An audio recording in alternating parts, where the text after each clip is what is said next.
ഇത്രയും കാര്യങ്ങൾ അറിഞ്ഞിട്ട് പോലും അഞ്ജിതയ്ക്ക് മനുവിനുള്ള പ്രണയം, അത് എല്ലാം അറിഞ്ഞിട്ടും മനുവിനെ ചേർത്ത് പിടിക്കുന്ന അഞ്ജിതയുടെ ജീവിതം സാക്ഷാത്കരിക്കാൻ വേണ്ടി കൂടിയാണ് നമ്മൾ ഈ വാർത്ത ചെയ്യുന്നത്. അച്ഛനും അമ്മയും കൂടെയുണ്ട്. നമ്മൾ സഹായിക്കേണ്ടത് നമ്മുടെ സമൂഹത്തിൻ്റെ കടമയാണ്. അത് ഒരിക്കലും വിസ്മരിക്കാൻ കഴിയില്ല.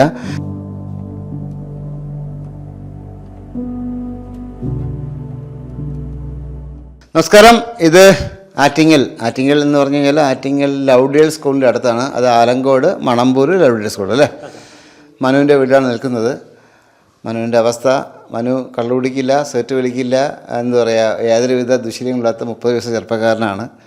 അദ്ദേഹത്തിന് ഹെപ്പറ്റൈറ്റിസ് ബി ആയിരുന്നു. അതിനുശേഷം അത് അറിഞ്ഞുകൊണ്ട് തന്നെ ചേച്ചി കല്യാണം കഴിച്ചു അല്ലേ? കല്യാണം കഴിച്ചു. പ്രണയവിവാഹമായിരുന്നു അല്ലേ? പ്രണയവിവാഹമായിരുന്നു. ഇപ്പോഴത്തെ വിഷയം എന്ന് പറഞ്ഞു കഴിഞ്ഞാൽ മനുവിൻ്റെ ലിവർ ചുരുക്കിക്കൊണ്ടിരിക്കുന്നൊരവസ്ഥയാണ്. അത് ഈ ചെറുപ്പക്കാരൻ പറഞ്ഞപ്പോൾ എനിക്ക് വേണ്ടി സങ്കടം തോന്നി. കാരണം സാധാരണ ആൾക്കാർക്ക് ലിവർ ഇതൊക്കെ വരുന്നത് ചില കള്ളുപിടിച്ചിട്ടൊക്കെ ആയിരിക്കും വരുന്നത്. പക്ഷേ അദ്ദേഹം യാതൊരു ലഹരി ഉപയോഗിക്കാതെ ചെറുപ്പകാലത്ത് തന്നെ ഈ ഹെപ്പറ്റൈറ്റിസ് ബി 18-ാം വയസ്സിൽ വന്നല്ലേ ചേട്ടാ? 18-ാം വയസ്സിൽ അദ്ദേഹത്തിന് ഈ അസുഖം ഉണ്ടെന്ന് അറിഞ്ഞിട്ട് തന്നെയാണ് കല്യാണം കഴിച്ചത്. നിങ്ങൾ സ്കൂളിൽ ചോദിച്ച് പഠിച്ചു വല്ലതാണോ? അല്ല. എങ്ങനെയാണ് പ്രണയിച്ചതൊക്കെ? എങ്ങനെയാണ്? എൻ്റെ ഫ്രണ്ടിൻ്റെ ബ്രദറാണ്. അറിഞ്ഞുകൊണ്ട് തന്നെയാണ് കല്യാണം കഴിച്ചത്. ഇപ്പോഴത്തെ അവസ്ഥ ഭീകരമാണല്ലേ? കാരണം ഈ പറയും പോലെ ലിവർ ഇങ്ങനെ ചുരുങ്ങിക്കൊണ്ടിരിക്കുന്ന ഒരു അവസ്ഥയിലേക്കാണ് പോയിക്കൊണ്ടിരിക്കുന്നത് അല്ലേ? അമ്മ, മകൻ്റെ എങ്ങനെയായിരുന്നു അസുഖമൊക്കെ വന്നത്? അമ്മയ്ക്ക് അറിയാലോ. എങ്ങനെ വന്ന? ചെറുപ്പത്തിൽ ഉണ്ടായിരുന്നു? അതെ, ചെറുപ്പത്തിലൊന്നും ഇല്ലായിരുന്നു. കണ്ടുപിടിച്ചപ്പോഴാ? ഇപ്പൊ ഒരു 8-10 വർഷമാവും. 8-10 വർഷമാവും. 8-10 വർഷമാവും. 2010 ഇപ്പോൾ എത്ര വർഷമായി? 15 വർഷമായി. 15 വർഷമായിട്ട് ഹെപ്പറ്റൈറ്റിസ് ബി ഉണ്ടായിരുന്നു. ഉണ്ട്. ഈ ലിവർ ചുരുങ്ങുന്നത് എന്താ? ഗുളികകൾ കഴിച്ചോണ്ടിരുന്നു. ആശുപത്രി പോയി. ഈ ലിവർ ചുരുങ്ങുന്നത് എപ്പോഴാണ് കണ്ടുപിടിച്ചത്? അതിപ്പോൾ ഒരു 5-6 മാസമായുള്ളൂ. 5-6 മാസമായുള്ളൂ കണ്ടുപിടിച്ചിട്ട് ലിവറിന്റെ വിഷയം വന്നിട്ട്. എങ്ങനെയാ സിംറ്റംസ് എങ്ങനെയാ വന്നത്? കാല് ഫുള്ള് നീരായിരുന്നു. പിന്നെ വയറ് ഭയങ്കര പെയിൻ ഉണ്ടായിരുന്നു. പിന്നെ അതിനൊക്കെ വൊമിറ്റിങ്ങും പിന്നെ അല്ലാതെ ലൂസ് മോഷൻ അങ്ങനെ കുറേ ഇതൊക്കെ ഉണ്ടായിരുന്നു. പനിയും ഇടയ്ക്കിടയ്ക്ക് പനിയും വന്നായിരുന്നു. മെയിനായിട്ടുള്ളത് നീരും ഈ വയറുവേദനയും ആയിരുന്നു വന്നത്. അപ്പം അതിന് ഹോസ്പിറ്റലിൽ കൊണ്ട് കാണിച്ച്. അപ്പം അഞ്ജിത അടുത്തുള്ള ആളാണോ? ട്രിവാൻഡ്രത്താണ്.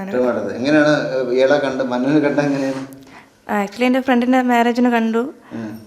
പിന്നെ അങ്ങനെ റിലേഷനായി. ഇഷ്ടപ്പെട്ടു. അതെ, കല്യാണം കഴിച്ചു. അപ്പം അറിയായിരുന്നു? ഏട്ടൻ എല്ലാം പറഞ്ഞായിരുന്നു. എന്നിട്ട് പറഞ്ഞായിരുന്നു നിനക്ക് മാറാമെങ്കിൽ മാറാം, കാരണം ഇതെങ്ങനെയാണെന്ന് അറിയില്ല. പിന്നെ എനിക്ക് ഏട്ടനില്ലാതെ പറ്റൂലായിരുന്നു. സോ അതുകൊണ്ട് ഞാൻ കല്യാണം കഴിച്ചു. 2 വർഷമാകാൻ പോകുന്നു. 2 വർഷമാകുന്നുള്ളൂ. അച്ഛാ, പിന്നെ മകൻ്റെ അസുഖം ആദ്യമേ അച്ഛൻ അറിയായിരുന്നു ഇങ്ങനെ ഹെപ്പറ്റൈറ്റിസ് ബി ആണെന്ന്? അത് ചികിത്സിച്ച് മാറുന്നു വിചാരിച്ചായിരുന്നു? പക്ഷെ അത് മാറിയില്ലല്ലേ? മാറിയില്ല. ഈ ഒരവസ്ഥയിലേക്ക് ഇങ്ങ് പോയല്ലേ? ഈ ഹെപ്പറ്റൈറ്റിസ് ബി എന്ന് പറഞ്ഞാൽ സംഭവം നമ്മൾ ഒരു പക്ഷേ അതിന് ചികിത്സയ്ക്ക് ഉണ്ടായിരുന്നു. ആ ചികിത്സ നടത്തില്ലായിരുന്നു? ഇല്ല, ഗുളിക കഴിച്ചിട്ടുണ്ടായിരുന്നു. ലാസ്റ്റിലാണ് ഇത് കണ്ടുപിടിച്ചത്. ഇപ്പം 6 മാസമായി. 6 മാസമായപ്പോഴത്തേന് ഈ അവസ്ഥയിലേക്ക് പോയെന്ന് മനസ്സിലായതല്ലേ? ഇപ്പം ഡോണർ ഉണ്ടല്ലേ? ലിവർ കൊടുക്കാൻ ഡോണറുണ്ട്. ആരാണ് കൊടുക്കുന്നത്? ഏട്ടൻ്റെ ഫ്രണ്ടാണ്. അയാൾക്ക് വിഷയമുണ്ടോ അപ്പോൾ? ഇല്ല, കുഴപ്പമില്ല. കൊളസ്ട്രോൾ ചെറിയ രീതിയിലുണ്ട്. അപ്പോൾ അത് കുറച്ച് പിടിക്കാനുള്ള ടാബ്ലറ്റൊക്കെ കൊടുത്തേക്കാണ്. അപ്പോൾ അത് കഴിഞ്ഞിട്ട് പിന്നെ ബാക്കി ഇതിനെക്കാട്ടി ഇനി ഒരുപാട് ചെക്കപ്പുകൾ ഇനി ചെയ്യാറുണ്ട്. ഇപ്പോൾ ഈ ഡോണറെ കൊണ്ടുവന്നാൽ പോലും ഇനി ഉള്ളിലോട്ട് പോകുമ്പോൾ ഒരുപാട് ലീഗൽ പ്രൊസീജിയറും പിന്നെ ചെക്കപ്പും കാര്യങ്ങളുണ്ട്. എന്നാലേ മാച്ചിങ് ആവുമെന്ന് പറയാൻ പറ്റും. ഇപ്പോൾ ഓൾറെഡി ബ്ലഡിൽ എൻ്റെ O പോസിറ്റീവാണ്. അപ്പോൾ എനിക്ക് തരുന്ന ഡോണർ O പോസിറ്റീവോ നെഗറ്റീവോ ആയാൽ മതി. അപ്പം അവൻ്റെത് O പോസിറ്റീവ് തന്നെയാണ്. അപ്പോൾ ബാക്കിയുള്ള പുള്ളിക്കും ദുശീലങ്ങളൊന്നുമില്ല. അപ്പോൾ അത് ചെക്ക് ചെയ്തപ്പം ഓക്കെയാണ്. പിന്നെ ഈ ബേക്കറി ഫുഡുകളൊക്കെ കഴിച്ച് പുള്ളിക്ക് ചെറിയൊരു കൊളസ്ട്രോൾ വന്നായിരുന്നു. അപ്പോൾ അത് ഇപ്പം കുറച്ച് പിടിക്കാനുള്ള ടാബ്ലറ്റ്. പക്ഷേ ഡോണർ ഉണ്ടായപ്പോലും നമുക്ക് ചികിത്സയ്ക്ക് കാശ് വേണ്ടി വരും അല്ലേ? അപ്പോൾ ഡോക്ടർ എത്ര പറഞ്ഞു? എത്ര കാശ് വന്ന് പറഞ്ഞു? ആക്ച്വലി കുറേ ആവും. കുറേ ഒരു എമൗണ്ട് വല്ലതും പറഞ്ഞായിരുന്നു? 40 ലക്ഷം മൊത്തം. 40 ലക്ഷം രൂപ ആവുമെന്ന് പറഞ്ഞു അല്ലേ? മൊത്തം എമൗണ്ട് അല്ല, നമ്മളെ ഓപ്പറേഷൻ്റെ ചിലവ് ഏകദേശം ഒരു 14 ലക്ഷം രൂപയാണ് പറഞ്ഞേക്കുന്നത് മെഡിക്കൽ കോളേജിൽ. പിന്നെ നമുക്ക് പുറത്തുള്ള ചിലവുള്ള മരുന്നുകളും ബാക്കി പിന്നെ നമുക്ക് തരുന്ന ഡോണറിൻ്റെ ചിലവും നമ്മൾ നോക്കണമല്ലോ. ഡോണറിൻ്റെ കാശ് വേണമെന്ന് പറഞ്ഞായിരുന്നു. ആ അത് പറഞ്ഞിട്ടില്ല. കൂലിപ്പണിക്കാരനാണ്, അപ്പോൾ അവരും കൊടുക്കാതിരിക്കാൻ പറ്റും. കൊടുക്കാതിരിക്കാൻ പറ്റില്ലല്ലോ, എന്തെങ്കിലും കാര്യം ചിലവ് കാര്യങ്ങളൊക്കെ ഉള്ളതല്ലേ. ഓ. പുള്ളി അധികം പിന്നെ ആട്ടോ ആരോഗ്യ ഓട്ടിക്കുന്നതാണ്. അപ്പം അവൻ്റെ ആരോഗ്യം കൂടെ നമ്മൾ നോക്കണ്ടേ. നമുക്ക് ആയിട്ട് തരുന്നതാണ്. അപ്പം അവൻ്റെ ചിലവും കാര്യങ്ങളും ഇത് കണക്ക് എന്നെ കണക്ക് തന്നെ അവനും റെസ്റ്റ് എടുത്തേ പറ്റൂ. അപ്പം അത് കണക്കാക്കി എന്തെങ്കിലും കൊടുക്കണം, അല്ലാതെ ചോദിച്ചിട്ടില്ല. 40 ലക്ഷം രൂപ വേണ്ടി വരും അല്ലേ? ഇത്രയും വേണ്ടി വരും. നിങ്ങളെ കൊണ്ട് എന്തെങ്കിലും സാധിക്കുമോ? വീട് വിൽക്കാനായിട്ട് ഇട്ടിട്ടുണ്ടായിരുന്നു, പക്ഷെ അത് ആകുന്നില്ല. പിന്നെ പോരാത്തിന് കുറേ കടങ്ങളുണ്ട്. ഈ വീട് പറ്റി എത്രയും കാശ് കിട്ടുമോ? ഇപ്പം മോളെ പേരിലാണ് വീട്. അദ്ദേഹത്തിൻ്റെ പേരിലൊന്നുമില്ല. 10 സെന്റ് ഉണ്ട്. 10 സെന്റ് വസ്തുണ്ട്. അത് കൊടുത്താലും കിട്ടില്ല. ഇത്രയും കാശ് കിട്ടും. അത് ലോണിലാണ്. അതിപ്പോൾ ഏകദേശം കുറച്ചുകൂടെ കഴിയുമ്പം ജപ്തി ആവുന്ന ഒരവസ്ഥ വരും. പിന്നെ ഇതും ലോണിലാണ് ഇരിക്കുന്നത്. വേറെ സഹായിക്കാൻ ആരെങ്കിലും ബന്ധുക്കൾ ആരെങ്കിലും ഉണ്ടോ? ബന്ധുക്കളെയും വലിയ എമൗണ്ട് തന്ന് സഹായിക്കാനുള്ള ബന്ധുക്കളൊന്നുമില്ല. പിന്നെ അല്ലാതെ നമുക്ക് ഒരു വലിയ തുകയാണല്ലേ. പിന്നെ അല്ലാതെ അടുത്തുള്ളവരൊക്കെ ചെറിയ ചെറിയ സംഭാവനകളായിട്ട് കൊണ്ടുതരാം. അതിപ്പോൾ നമുക്ക് ചിലവിന് തന്നെ ഇല്ല. വെയിറ്റ് എടുത്തുകൂടാ, പൊടി അടിച്ചുകൂടാ, ഇൻഫെക്ഷൻ വരാതെ നോക്കണമെന്ന് പ്രത്യേകം പറഞ്ഞതാണ്. പിന്നെ ഫുഡിൽ പ്രത്യേകം ഒരിതുണ്ട്, ഉപ്പില്ലാത്ത ആഹാരം, എരി പുളി ഇതൊക്കെ കുറച്ച് കഴിക്കണം. പിന്നെ വേറെ റെഡ് മീറ്റൊന്നും കഴിക്കാൻ പാടില്ല. പിന്നെ ചിക്കൻ മാത്രം വേണമെങ്കിൽ കഴിക്കാം. പിന്നെ ചെറിയ ഫിഷ്, പിന്നെ പ്രോട്ടീൻ പൗഡറുണ്ട്, വില കൂടിയ പ്രോട്ടീൻ പൗഡറാണ് എഴുതുന്നത്. അപ്പോൾ അത് പിന്നെ ടാബ്ലറ്റ്, അങ്ങനെ കുറേ ടാബ്ലറ്റ്, ഫ്രൂട്ട്സ് ഐറ്റങ്ങൾ അങ്ങനെയൊക്കെയാണ് കഴിക്കേണ്ടത്. പ്രോട്ടീനുള്ള ഫുഡുകൾ മാക്സിമം കഴിക്കണം. നമ്മുടെ നാട്ടുകാരൊക്കെ ഒരുപാട് സഹായിച്ചിട്ടുണ്ട്. ഇപ്പോൾ ഈ 37 കോടി രൂപയൊക്കെ ചെയ്തു കൊടുത്തിട്ട് ഒരു ആൾക്കാരൊക്കെ ഇറക്കി വന്നൊരു ഗൾഫിലൊക്കെ അത്രയും 37 കോടിയൊക്കെ കൊടുത്തിട്ടൊക്കെ കൊണ്ടുവന്ന സമൂഹമാണ് നമ്മുടെ സമൂഹം. അപ്പോഴത്തേക്ക് ദൈവത്തിനെ സംബന്ധിച്ചുള്ള 40 ലക്ഷം രൂപ എന്ന് പറഞ്ഞാൽ 37 കോടി അപേക്ഷിച്ചൊരു എന്താ പറയുക, ഒരു കാലിലൊന്ന് കാശേ ആവുന്നുള്ളൂ അല്ലേ? അതല്ലേ വാസ്തവം. അമ്മ കരയണ്ട, അവിടെ കണ്ണ് നിറയുന്നത് ഞാൻ കാണുന്നുണ്ട്. മകൻ്റെ ജീവിതം. വേറെ ആരൊക്കെ ഉണ്ട് അമ്മയ്ക്ക്? മക്കള്? ഒരു മോളും കൂടെ ഉണ്ട്. ഒരു മോളും ഉണ്ടല്ലേ? കാര്യങ്ങൾ മനസ്സിലാവുന്നുണ്ട്. ഒരു കാര്യം ചോദിക്കട്ടെ മോനെ മനു, അക്കൗണ്ട് നമ്പർ, ഗൂഗിൾ പേ നമ്പരൊക്കെ ഉണ്ടോ? എല്ലാം ഉണ്ടോ? ആരെങ്കിലും സഹായിച്ചിട്ടുണ്ടോ അതിലായിട്ട്? അല്ല, ഇപ്പം ഇതിൻ്റെ ഞാൻ പോസ്റ്റർ ഇട്ടായിരുന്നു, സോഷ്യൽ മീഡിയയിലൊക്കെ അപ്ലോഡ് ചെയ്തായിരുന്നു. അപ്പം അതിന് ചെറിയ ചെറിയ എമൗണ്ടുകളായിട്ട് കിട്ടുന്നുണ്ട്. അതിപ്പം അധികമായിട്ട് അങ്ങനെ വരാറില്ല. ആദ്യം ഇട്ട സമയത്തുള്ള ഒരു ഇതേ ഉള്ളൂ. പിന്നെ അല്ലാതെ അടുത്തുള്ള നാട്ടുകാരിപ്പം ഇതിനെ അറിയാവുന്ന ഗൾഫിലെ സുഹൃത്തുക്കളൊക്കെ ഉണ്ട്. അപ്പോൾ അവരെ കൊണ്ട് പറ്റുന്ന രീതിയിൽ ചെറിയ ചെറിയ എമൗണ്ടൊക്കെ തരുന്നുണ്ട്. എല്ലാം കൂടെ എത്ര ലക്ഷം രൂപ വേണ്ടി വരും? 40 ലക്ഷം രൂപ വേണ്ടി വരും അല്ലേ?